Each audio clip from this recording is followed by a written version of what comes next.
Je vous souhaite un lumineux début de journée à l'écoute de France Musique. Nous sommes ensemble jusqu'à 9h.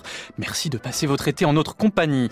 Aujourd'hui, une émission dont le fil rouge est la transcription, même si comme chaque samedi matin, on commencera par un bref focus compositeur.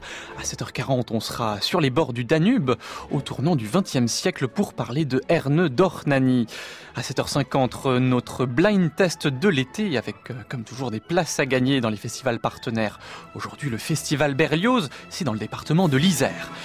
Puis à partir de 8h, nos rubriques du samedi. Ce matin, à l'Ardoise du Fraîchement Moulu, l'œuvre d'une toute jeune compositrice, Élise Bertrand, elle a 17 ans, suivie du livre pour piano de Florent Nagel. À 8h10, Chanter jeunesse, une section strictement réservée aux jeunes instrumentistes. Ils joueront ce matin plein de transcriptions. Les compères Pixelophonia, Adélaïde Ferrière et Florian Nowak, ce sont eux les gros titres du jour. Il ne faudrait pas en oublier à 8h40 Nos vieilles cires, un illustre enregistrement du passé consacré ce matin au violoniste Christian Ferras. Quant à Nathalie Moller, elle nous rejoindra juste avant 9h pour ses petites histoires et grandes musiques. Aujourd'hui, elle se penche sur celle d'un guitariste aveugle, c'est Joaquín Rodrigo. Mais tout de suite, pour bien démarrer cette journée qui y est consacrée, une transcription au carré ou une transcription de transcription. L'œuvre initiale est signée Edvard Grieg, c'est une suite pour piano que le compositeur a lui-même orchestrée pour ensemble à cordes, et c'est là qu'intervient Gordon Langford, arrangeur et ici à la tête du English Chamber Orchestra, qui réalise une seconde transcription pour flûte à bec et orchestre. On les écoute accompagner la danoise Michala Petri, l'une des plus grandes virtuoses de la flûte à bec. Je vous souhaite un très très bon réveil avec le rigodon de la suite Holberg.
La virtuose Michaela Petri, spécialiste de la flûte à bec, et l'English Chamber Orchestra dirigé par Gordon Langford, c'est à lui qu'on doit cet arrangement de la suite Holberg d'Edvard Grieg, une suite pour cordes qui était déjà une transcription elle-même.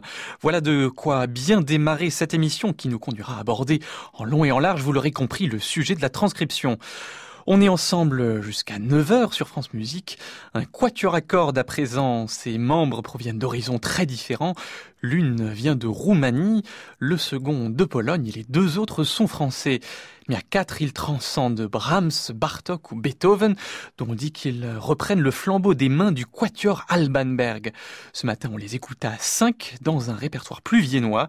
Le quatuor Belchea avec justement Valentin Herben des Berg. Il joue le quintet à cordes de Schubert, Scherzo.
Ils étaient venus jouer cette même œuvre à Paris avec Roland Pidoux, c'est le Quatuor Belcea. Allez, je vous les nomme tous. Corinna Belcea, Christophe Czorzelski, Axel Schacher et Antoine Lederlin, que je vous faisais écouter dans le scherzo du quintet à deux violoncelles de Schubert. Le second violoncelliste n'était autre que Valentin Herben du Quatuor Alban Berg. 7h et bientôt 16 minutes sur France Musique, l'heure de finir de se réveiller avec une petite dose bien serrée de Schumann.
Vous l'avez peut-être reconnu, jamais aucune violence gratuite à son instrument, toujours une manière bien à lui d'enrober le discours avec tact et surtout humanité.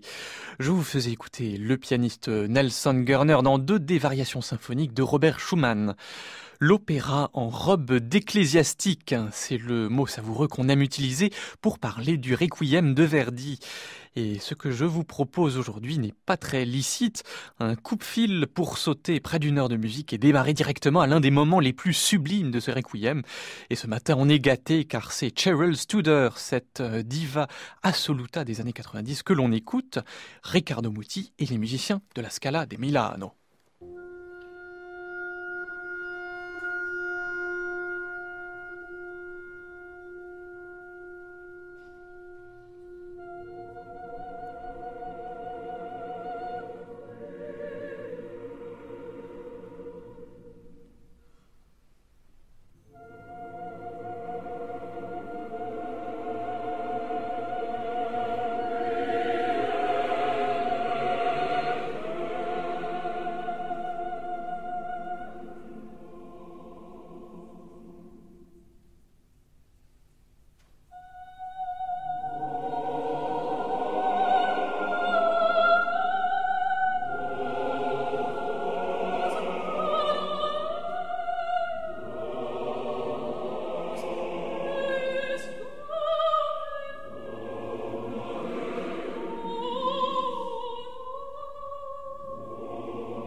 Giuseppe Verdi, le Requiem aeternam du Requiem, une version de légende, celle de Riccardo Muti, à la tête de l'orchestre et le chœur de la Scala de Milan, et bien sûr la voix de la soprano Cheryl Studer. France Musique, c'est l'été. Nous sommes ensemble jusqu'à 9h, merci d'avoir choisi notre chaîne et il est l'heure de faire le point sur le concert de ce soir. Aujourd'hui, samedi 18 août, France Musique sera en direct de l'abbatiale Saint-Robert de la Chaise-Dieu. Le festival de la Chaise-Dieu, rappelons qu'il a été créé en 1966 sous l'impulsion du pianiste György Zifra. Et ce soir, c'est donc l'ouverture de la 52e édition. Alors ne manquez pas à 20h le concert du King's Consort dirigé par Robert King. Ils nous présenteront le fameux oratorio de Handel, Israël en Égypte. Une œuvre créée à Londres en 1739, et que vous allez entendre dans la version augmentée, orchestrée, traduite en allemand du jeune Mendelssohn de 24 ans. C'était en 1833 et c'est donc une véritable relecture européenne qui vous attend de ce récit qui, je vous le rappelle, raconte la sortie d'Égypte du peuple hébreu. France Musique en direct du Festival de la Chaise Dieu, un concert présenté par Christophe Dillis. On en savoure quelques mesures par le chœur Monteverdi et John Elliott Gardiner.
Israël en Égypte, l'oratorio de Handel dans la version revue par Mendelssohn. C'est au programme du concert de 20h sur France Musique et ce sera l'occasion de retrouver Christophe Dillis qui présente cette soirée. Place maintenant à notre grande voix du jour, ou plutôt en l'occurrence à notre multitude de petites voix. C'est un certain Ward Swingle qui lance en 1962 un groupe vocal de scat, ce jazz de la voix qui peut faire Poupou Pidou chez Betty Boop ou C'est Bella Ciusatore chez Chaplin. Sauf que ce groupe, les Swingle Singers, va s'intéresser à des transcriptions d'airs classiques. De 1963 jusqu'à nos jours, jazz Sébastien Bach, swingling Telemann, tout y passe. Quant à moi, je vous propose une transcription, puisque c'en est une, de la 13e sonate de Mozart, les Swingle Singers.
À 7h28, des voix désormais de collection sur France Musique, c'était les Swingle Singers dans leur reprise de la 13e sonate pour piano de Mozart.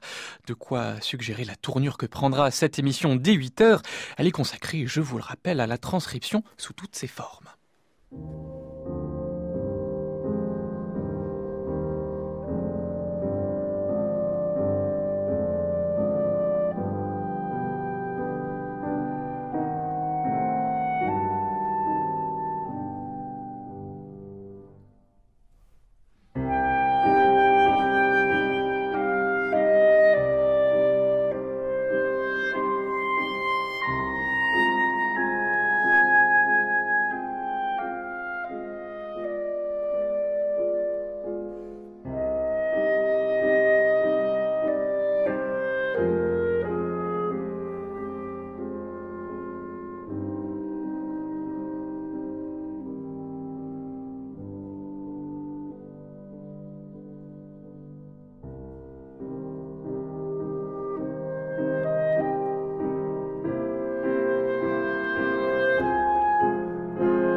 Carl Maria von Weber, romantique avant l'heure dans ce grand duo concertant pour clarinette et piano. C'est en donnant à leur relation un aspect théâtral plutôt qu'en les mariant en un concept abstrait que Weber a trouvé l'inspiration la plus profonde. Ce sont les mots de John Varac à propos de ce duo dont je vous faisais écouter l'Andante, une interprétation signée Raphaël Sévère et Jean-Frédéric Neuburger. Réveil classique, Julien Anque, France Musique. Il est 7h30, comme chaque matin, on revient sur un disque de la saison passée qui nous a particulièrement touchés. Aujourd'hui, c'est celui d'un orchestre dont la particularité est qu'il joue chaque répertoire sur les instruments historiques appropriés. Et c'est pourquoi, chez Les Siècles, puisque ce sont eux, une grande part du plaisir que l'on éprouve est avant tout sonore. Et tout ça n'arriverait pas sans un grand Manitou, leur chef François Zavirotte, qui donne forme à tout ça. Très impressionnant à voir en vrai.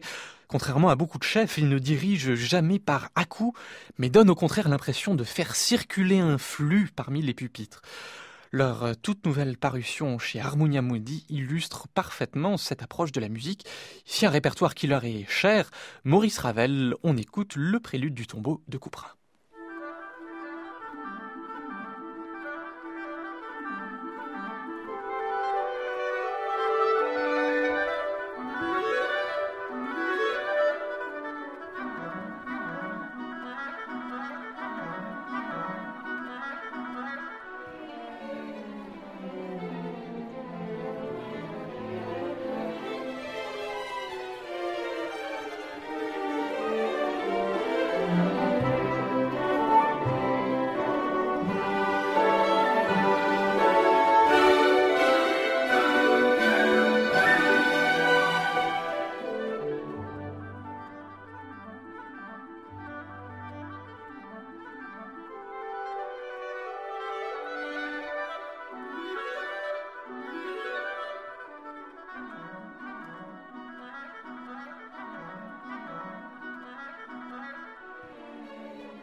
C'était notre coup de cœur de la saison, le disque Ravel de François-Xavier Roth et les siècles. Je vous faisais entendre le prélude du Tombeau de Couperin avec notamment le hautbois de Hélène Moureau. Regardez tout ce qu'on est capable de faire avec la musique de Haydn. C'est peut-être ce que nous disent les membres du Doric String Quartet dans cette interprétation du deuxième quatuor de l'opus 20. Je vous propose le Capriccio Adagio, mais attention, c'est très avant-gardiste.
Mais c'est bien sûr Rabbi Jacob, l'inoubliable musique de Vladimir Cosma, qui illustre, selon les mots de Thierry Jousse, un deux funès méchamment klezmérisé qui fait feu de tout bois.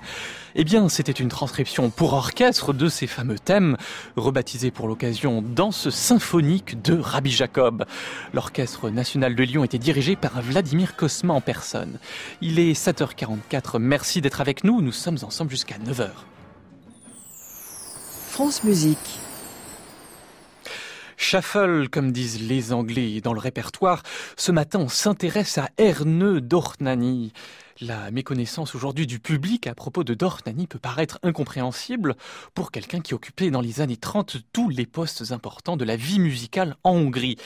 Il était en même temps directeur général de l'Académie Franz Liszt, chef du Philharmonique de Budapest et directeur musical de la radio hongroise. Et pour cause, c'est un oubli à caractère politique. Après la Seconde Guerre mondiale, le gouvernement est de plus en plus communiste et commençait à l'accuser de criminel de guerre parce qu'apparemment il soutenait des idéologies de droite.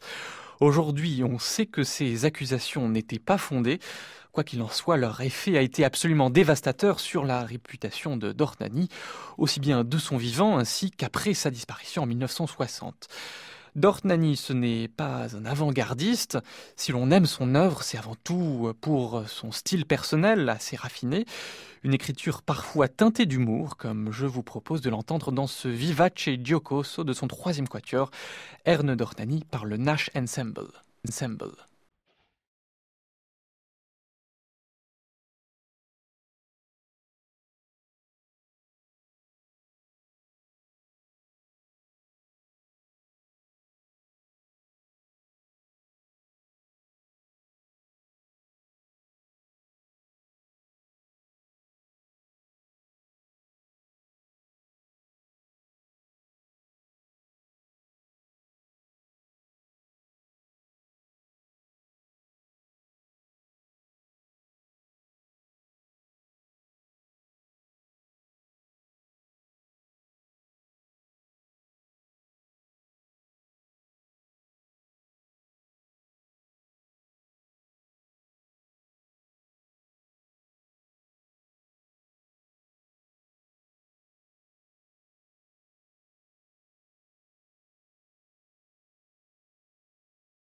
Le troisième quatuor à cordes d'Erneux d'Ornani, c'était une autre shuffle dans le répertoire de ce matin. 7h et bientôt 51 minutes sur France. Un peu de cordes grattées à présent, c'est en piochant dans ce disque ostinato qu'avait sorti Jordi Savall dans les années 2000 que je suis tombé sur cette petite romanesca de Diego Ortiz. Romanesca bien connue dans la péninsule ibérique, elle est associée à la chanson Guardarme las vacas, surveille les vaches pour moi.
Un compositeur cosmopolite, Diego Ortiz, tout droit déterré du XVIe siècle. On écoutait la romanesca par notre bien-aimé Jordi Savall et son ensemble Espérion 21. Merci d'avoir choisi France Musique ce matin, il est 7h54.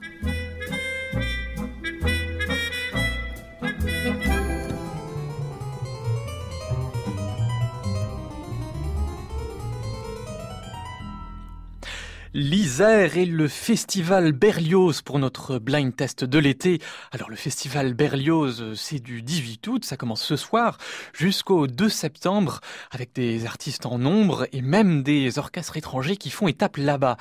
Bien entendu, du Berlioz sera au programme, ce sera notamment le samedi 25 août prochain à 21h pour l'enfance du Christ, l'immense trilogie pour solistes, chœur, orchestre et orgue, et avec à gagner 10 places en première série. Ça se passe dans la cour du Château Louis XI, c'est à la Côte-Saint-André, et comment participer, c'est très simple. Je vais diffuser un peu de musique et il vous suffira de répondre à la question suivante, mais quelle est cette œuvre de Berlioz ? Vos réponses sont attendues sur francemusique.fr sur la page de l'émission. Il vous suffira de cliquer sur l'onglet Contactez-nous. Attention, n'oubliez pas de préciser si vous souhaitez gagner des places pour l'événement ou si vous jouez pour le plaisir de jouer. Tout de suite, l'œuvre Mystère de Berlioz.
Et voilà, la musique de notre blind test de l'été a gagné 10 places pour le concert de Jean-François Esser, l'orchestre de chambre Nouvelle-Aquitaine et bien d'autres dans l'enfance du Christ de Berlioz.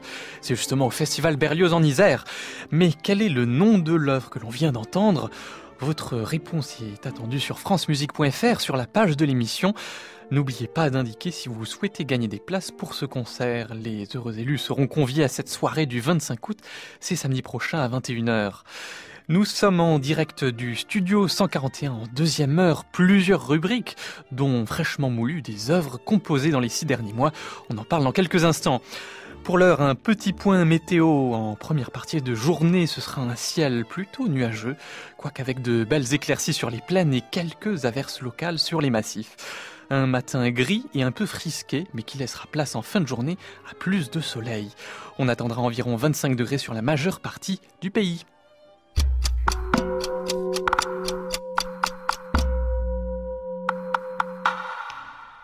Un été avec Bernstein. Lénie disait « J'aime 2 choses dans la vie, la musique et les gens, et je ne sais laquelle des 2 je préfère. Mais chère Lénie, moi-même, je ne sais lequel de vous 2 m'émeut le plus, l'homme ou le musicien. » Un été avec Bernstein, votre série sur France Musique et sur francemusique.fr, de 11h à midi, le samedi et le dimanche. Une émission en partenariat avec La Croix. Mardi à 20h, France Musique fait escale au Festival de Salzbourg. La messe en mi bémol majeur de Schubert est au programme, la soprano Krasimira Stoyanova, la mezzo Alisa Kolosova, les ténors Michael Spyros et Maciej Wasnikowski, la basse Gianluca Burato et l'orchestre philharmonique de Vienne sont sous la direction de Riccardo Muti. La 2e symphonie de Schumann ouvre le concert. Rendez-vous mardi 20h sur France Musique et francemusique.fr avec Riccardo Muti et l'orchestre philharmonique de Vienne. Il est 8h sur France Musique. Réveil classique, Julien Anc, France Musique. Fraîchement moulu, c'est l'occasion d'écouter des œuvres qui viennent à peine de naître. Ce matin, 2 compositeurs à l'honneur. Élise Bertrand pour son opus 4 Mosaïque pour flûte et clarinette et Florent Najal avec son livre pour piano. On commence avec Élise Bertrand. Alors il faut savoir qu'Élise, en plus de composer, elle est également interprète, pianiste depuis l'âge de 5 ans et violoniste depuis 8 ans. Elle fait maintenant des études de violon au Conservatoire de Paris dans la classe de Roland Dogarel. Elle est encore très jeune, 17 ans seulement, mais elle compose depuis l'âge de 11 ans. Et c'est la rencontre du compositeur Nicolas Bacri qui a été pour elle déterminant dans la poursuite de ce chemin. Grâce à ses conseils, son langage musical a beaucoup évolué, au point que ça fait plusieurs années maintenant que les œuvres d'Élise Bertrand paraissent chez les éditeurs de musique en France, les éditions Biodo notamment.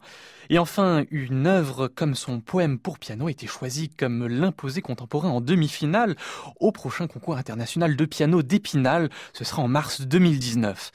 Mais l'œuvre que je vous fais entendre ce matin, Mosaïque, c'est une œuvre en 3 mouvements pour flûte et clarinette, une idée qui est venue à Élise suite à un concert à la Maison de la Radio où elle découvrait la sonatine de Jean Cartan, également pour cette formation. Mosaïque, c'est un travail sur table, sans accès aux instruments, et qui est très représentatif de l'importance qu'Élise Bertrand apporte en général au contrepoint, cette manière dont les voix opposées se complètent. Élise explique également que son rapport à la composition est intimement lié au piano, bien qu'il y ait quelque chose en elle qui demande à s'exprimer d'une manière autre que par la musique d'autrui. Ça en passe chez elle par une conception élargie de la tonalité. Elle cite notamment Debussy qui aimait noyer la tonalité. Mais tout de suite, Mosaïque, l'enregistrement de la création, c'était en 2007 lors d'un concert Cantus Formus au CRR de Paris. Iris Daverio à la flûte et la clarinette de Méline Le Calvez.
Mosaïque pour flûte et piano, l'œuvre d'une jeune compositrice de 17 ans, Élise Bertrand, également violoniste et pianiste.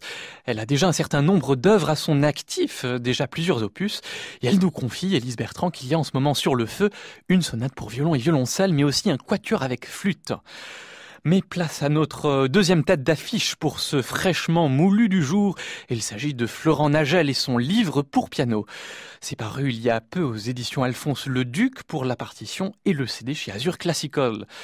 Alors, le livre pour piano, ce sont 25 pièces en tout, avec à l'intérieur une très grosse variété de climats, d'écritures et de couleurs. L'idée est d'offrir aux musiciens et aux auditeurs un panel le plus large possible des possibilités du piano d'aujourd'hui. Enfin, il nous parle aussi un petit peu du processus de composition chez lui. Ça se passe généralement au piano, avec un crayon à la main pour tout poser sur le papier, afin, dit-il, de ne jamais déconnecter sa musique de la réalité physique. En tout cas, chaque pièce de ce recueil part d'une idée originale pour l'exploiter jusqu'au bout. C'est ainsi que la première pièce que j'ai choisi de vous faire écouter, Quinte, ça s'appelle, est une sorte de jeu sur le chiffre 5. Partout, ce sont des mesures à 5/2, jouées par des cinquièmes et par des index, et le tout en 52 mesures. C'est tout de suite sur France Musique, les quintes extraites du livre pour piano, Florent Nagel et l'interprète de Florent Nagel.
Quinte, un extrait du livre pour piano de Florent Nagel, un jeu sur le chiffre 5.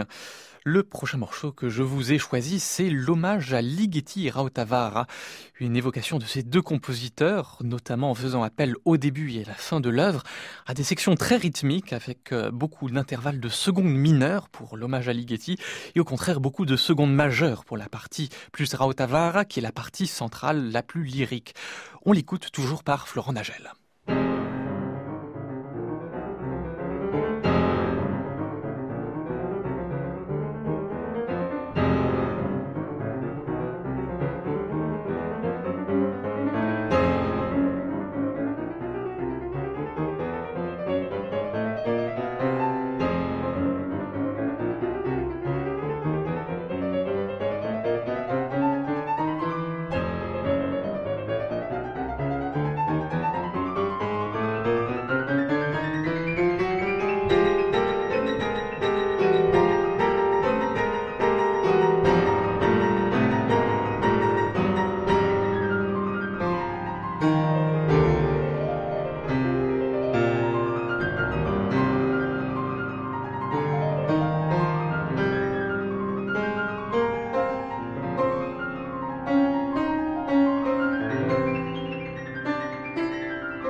Hommage à Ligeti et Rautavaara, c'était encore un extrait du livre pour piano de Florent Nagel.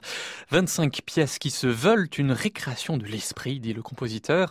Un livre pour piano qui doit beaucoup au compositeur Nicolas Bacri, également mentor d'Élise Bertrand. C'est lui qui a conseillé à Florent Nagel de faire table rase et de revenir aux bases du contrepoint, ce après son grand succès, sa relecture d'Alice au Pays des Merveilles. Et voilà qui conclut notre fraîchement moulu du jour, il est 8h15.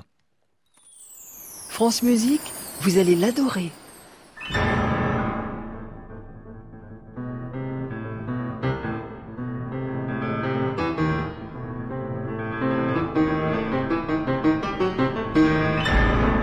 Ce sont nos gros titres du jour, transcription et transcripteurs d'aujourd'hui et de demain.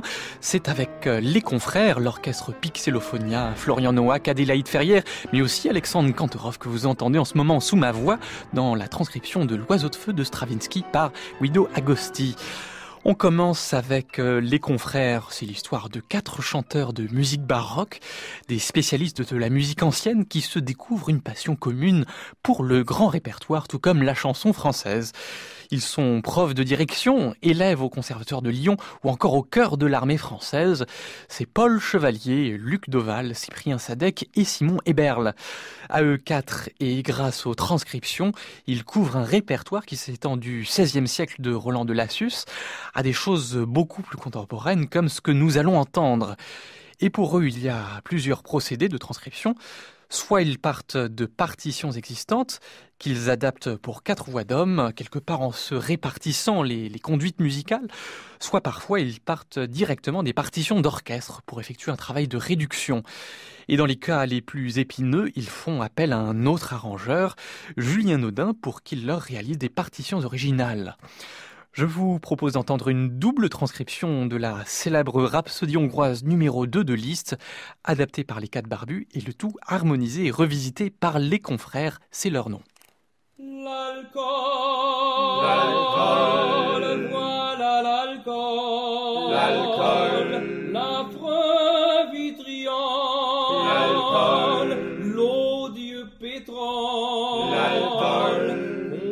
c'est derrière le corps. L'alcool. L'alcool. L'alcool. Eh ben, partout c'est la triste farandole de l'alcool.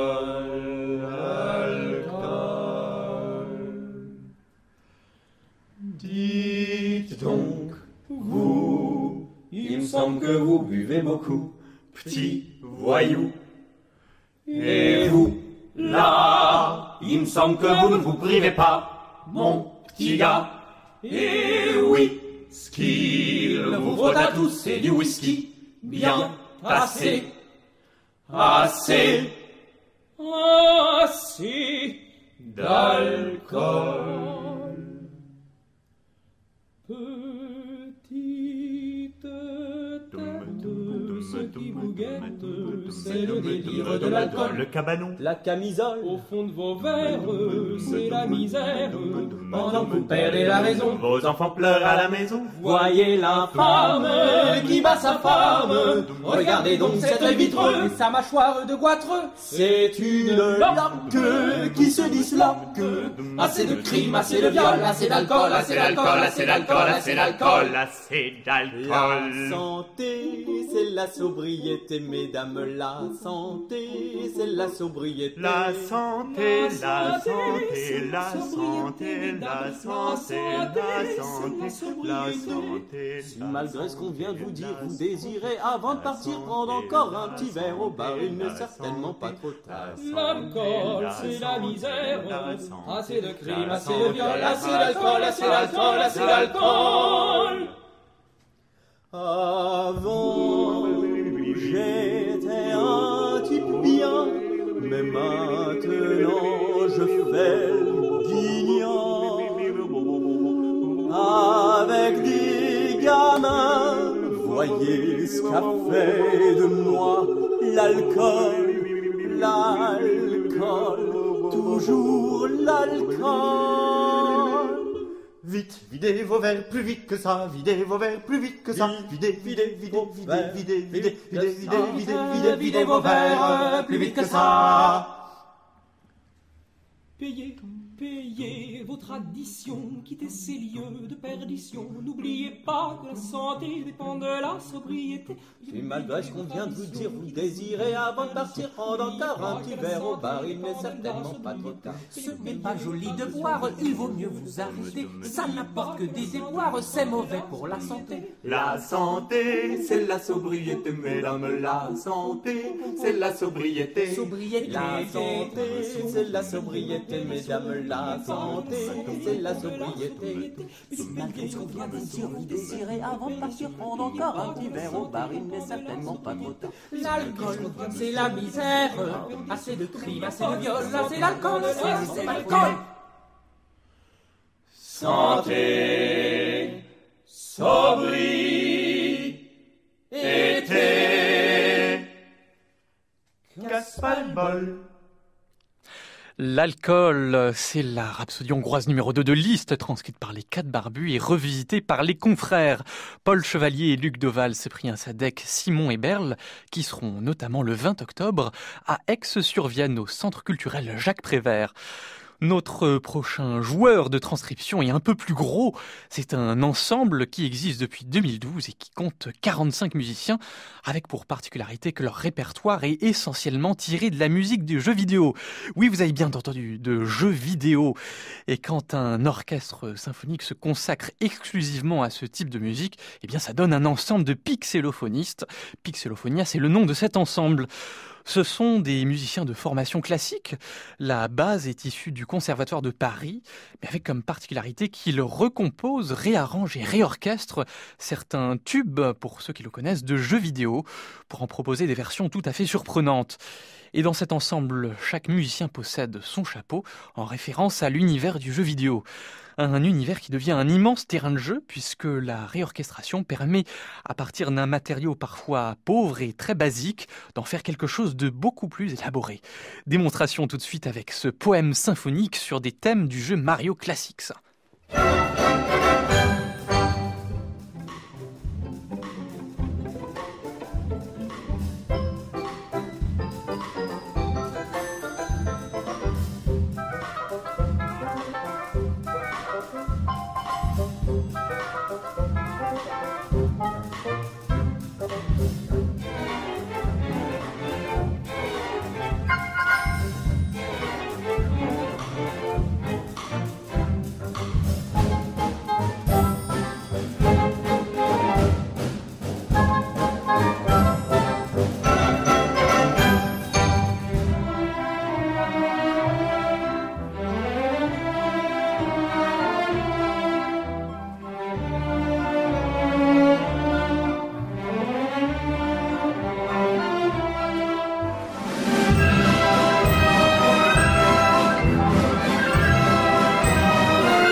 L'orchestre Pixelophonia sous la direction de Robin Melchior, on les écoutait dans cette réorchestration des thèmes du jeu vidéo Mario Classics.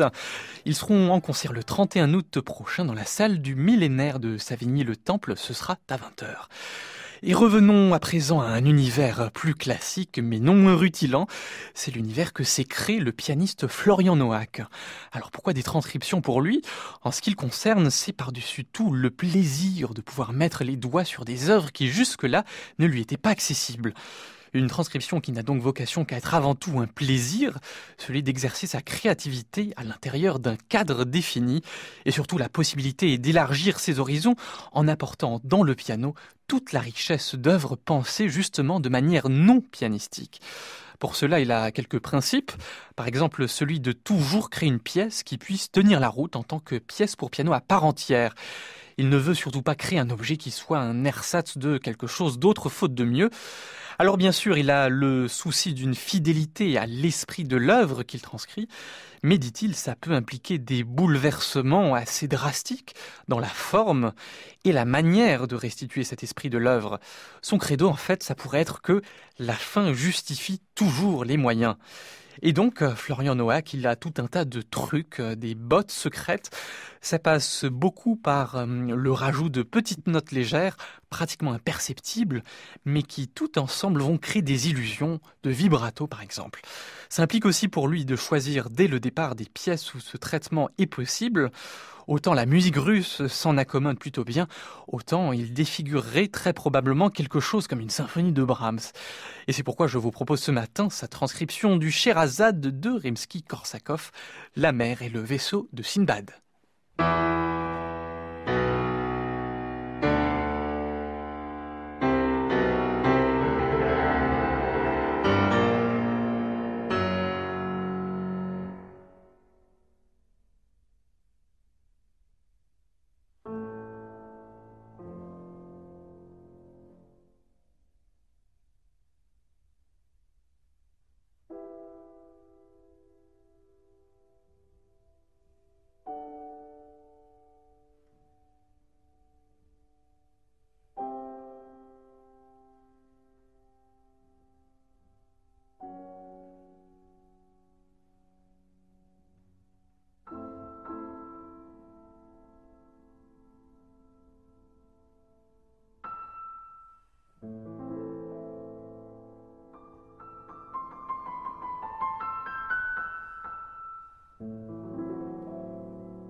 transcription virtuose, celle par Florian Noack du Sherazade de Rimsky-Korsakov, encore que le pianiste précise qu'il écrit toujours ses transcriptions dans un souci de jouabilité pour sa technique à lui, on le lui souhaite. Florian Noack, on pourra le retrouver dès le 10 octobre au festival Piano en Valois. Pour les Berlinois qui nous écoutent, il sera aussi le 31 octobre au Concert House, tout comme le 20 novembre à Bordeaux, le 22 à la Scala à Paris et le 24 à la salle Gaveau. Dernier sujet de ce chanté jeunesse consacré à la transcription, c'est une jeune percussionniste que vous connaissez sans doute.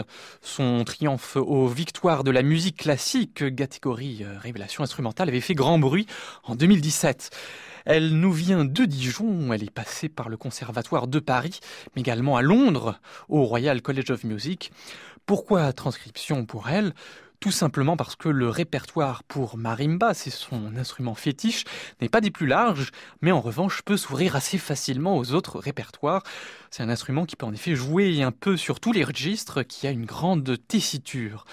Et c'est pourquoi Adélaïde Ferrière, on va la retrouver aussi bien dans du Rameau que dans du Bach, du Debussy, du Albéniz. Je vous cite tous ces chevaux de bataille.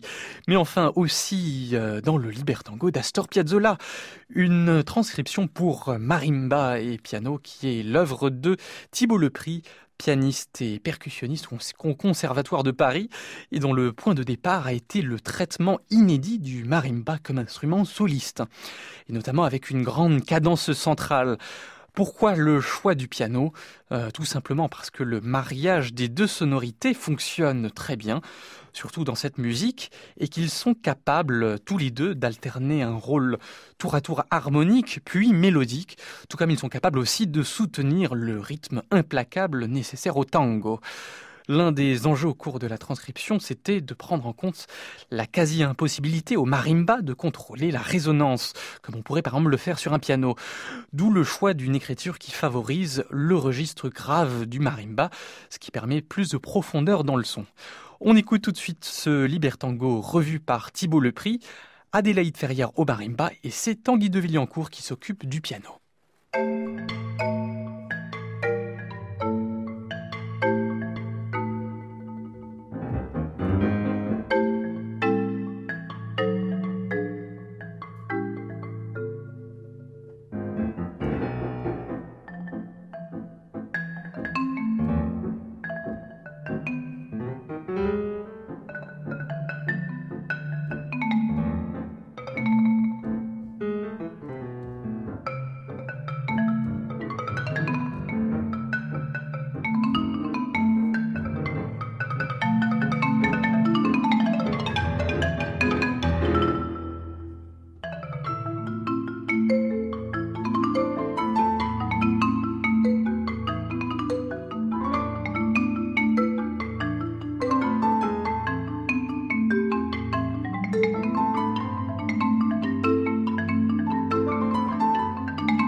Et oui, c'était bien Astor Piazzolla, le Libertango, dans une transcription pour marimba et piano réalisée par Thibaut Lepris. Le marimba, c'était celui d'Adélaïde Ferrière, accompagné par Tanguy de Villancourt au piano. La percussionniste Adélaïde Ferrière que vous pourrez retrouver sur le plateau du Grand Live de France Musique le 8 septembre prochain à 16h au Studio 106, une après-midi présentée par Clément Rochefort, mais aussi le 25 septembre en solo et en trio avec la violoniste Hildegarde Fesneau et la pianiste Célia Oneto Ben Saïd. À Paris, un programme autour de Bach, Monti et Piazzolla. Et voilà qui clôt notre rubrique Chanter jeunesse du jour. France Musique, vous allez l'adorer. 8h et bientôt 37 minutes, mon disque coup de cœur. Et cela commence à devenir une manie. Aujourd'hui encore, je vous propose de sortir un peu de notre zone de confort classique et de nous aventurer dans celle du jazz, et même plus précisément du bebop.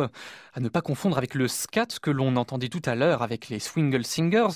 Le bebop, caractérisé par son rythme ultra rapide, des harmonies complexes qui changent souvent plusieurs fois par mesure, c'est celui des sessions de Charlie Parker et Dizzy Gillespie, encore que celui que je vous propose est un pianiste, Oscar Peterson.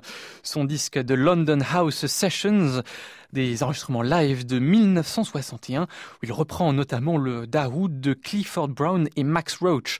Il en fait quelque chose d'absolument endiablé. Impossible de ne pas avoir la main tapotante ou la jambe dansante quand on écoute cette pure caféine musicale.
Oscar Peterson, bien sûr, qui explose à lui seul tous les radars, tous les chronomètres avec ses doigts qui courent à toute vitesse. Il était accompagné de Ray Brown à la contrebasse et d'Ed Thigpen à la batterie. Pour ce Daoud, reprise de Clifford Brown, c'était mon coup de cœur du jour, le CD de London House Sessions, un enregistrement live de 1961 avec Oscar Peterson. Réveil classique, Julien Anc, France Musique. «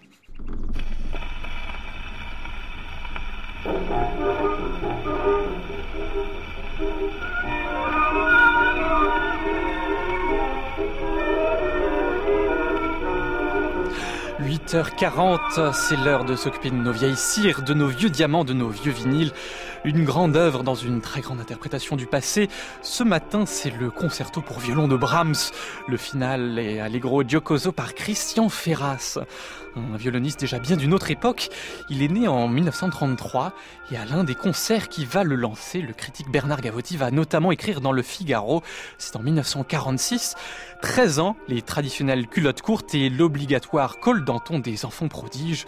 Ne raillons point, ce premier contact avec le public révèle une nature à la lettre exceptionnelle.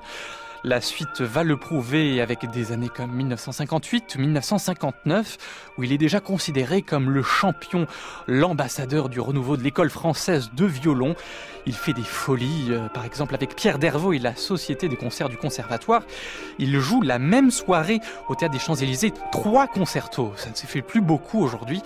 Brahms, Mendelssohn et Beethoven. C'est aussi dans ces années-là, 1956 pour être précis, qu'il va rencontrer pour la première fois Karajan.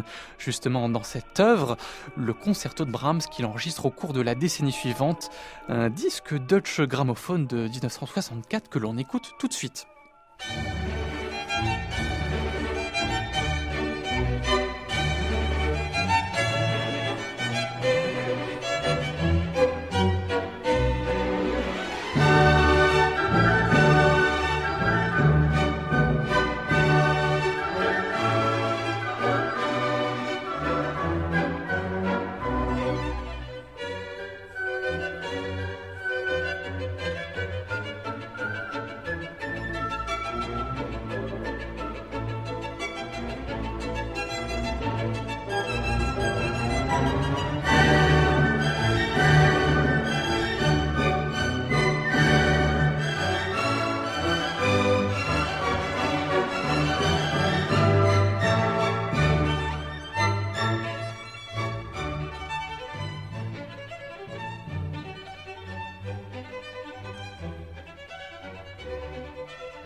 Christian Ferras, ici en 1964 avec Karajan et les Berliner Philharmoniker.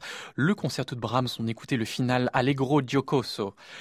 Et il est l'heure de donner la réponse à notre blind test de l'été à la question « Mais quelle est cette œuvre de Berlioz ?» Il fallait répondre « Harold en Italie, bien sûr !»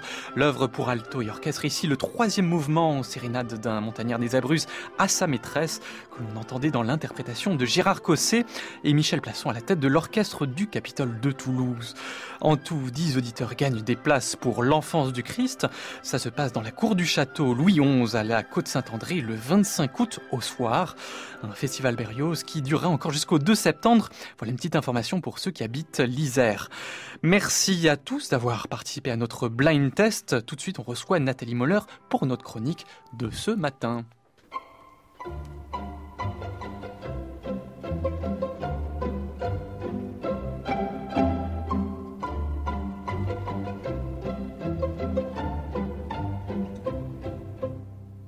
Il est 8h53, Nathalie Moller est en studio, prête à nous raconter sa petite histoire du jour. Bonjour Nathalie. Bonjour Julien, bonjour à tous.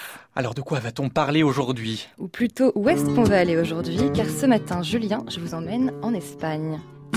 Olé, nous sommes à 44 km au sud de Madrid, dans les jardins du palais d'Aranjuez, l'une des plus belles résidences du roi d'Espagne, des jardins immenses et somptueux qui ont inspiré la composition d'un chef-d'œuvre du répertoire espagnol, le fameux Concerto d'Aranjuez.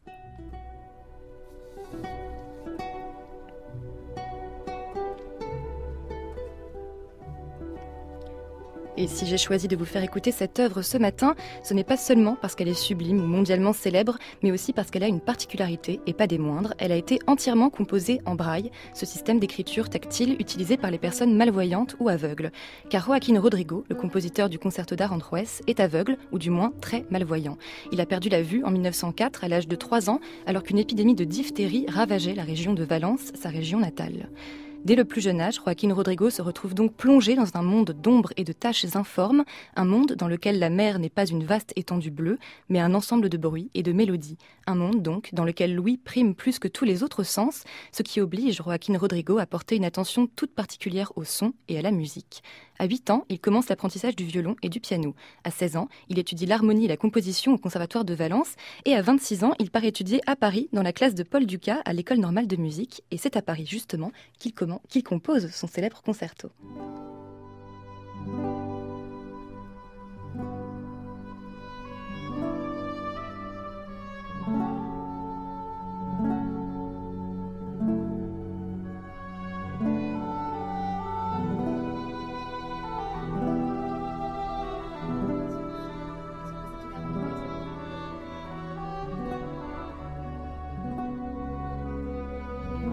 Et ce concerto d'Aranjuez va propulser Rodrigo vers la gloire, vers la reconnaissance internationale. Et puis surtout, il va sortir le compositeur de la précarité. Car avant ce premier succès, Joaquín Rodrigo galère, peine à joindre les deux bouts. D'autant qu'entre 1936 et 1939, il vit en exil, car en Espagne, c'est la guerre civile. Républicains et nationalistes s'affrontent jusqu'à ce que le camp du général Franco remporte la victoire et installe sa dictature en avril 1939. Une page sombre de l'histoire espagnole sur laquelle nous ne nous attarderons pas ce matin. Revenons-en plutôt à la musique.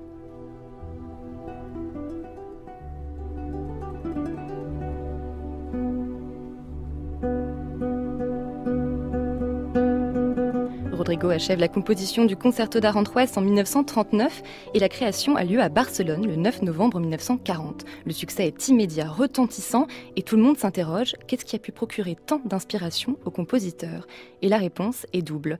Il y a d'une part le premier mouvement joyeux qui évoque les quelques mois qui ont suivi le mariage de Joaquín Rodrigo avec la pianiste Victoria Camí lorsque tous deux se baladaient dans les jardins d'Aranjuez avant la guerre civile.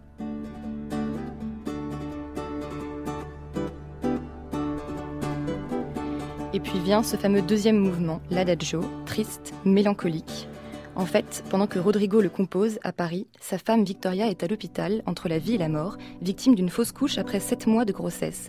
Et à travers ce dialogue entre guitare et orchestre, c'est bien sa propre peine que Rodrigo exprime et une prière qu'il formule. Une prière qui sera finalement exaucée puisque quand son concerto d'Aranjuez est créé en 1940 à Barcelone, non seulement Victoria se porte très bien, mais en plus elle est de nouveau enceinte et donnera naissance quelques mois plus tard à une petite fille, Cecilia.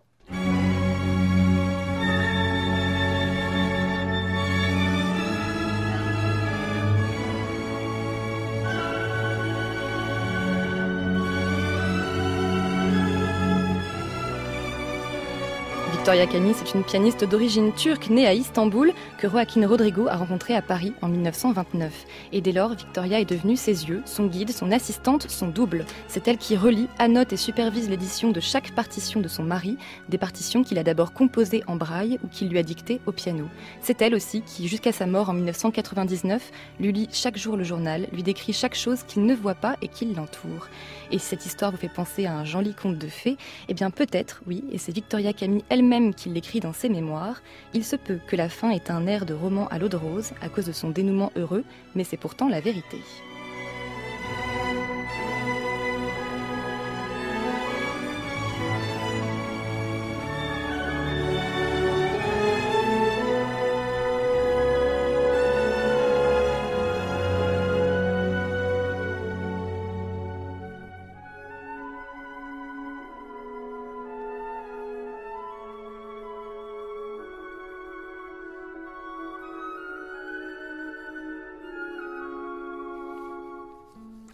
Merci Nathalie, on retrouve cette belle chronique sur francemusique.fr mais aussi sur les réseaux sociaux et je vous dis à la semaine prochaine mais aussi à tout à l'heure pour l'été classique de cet après-midi. Et oui, de 14h à 16h et ce sera un programme de musique catalane que nous allons écouter.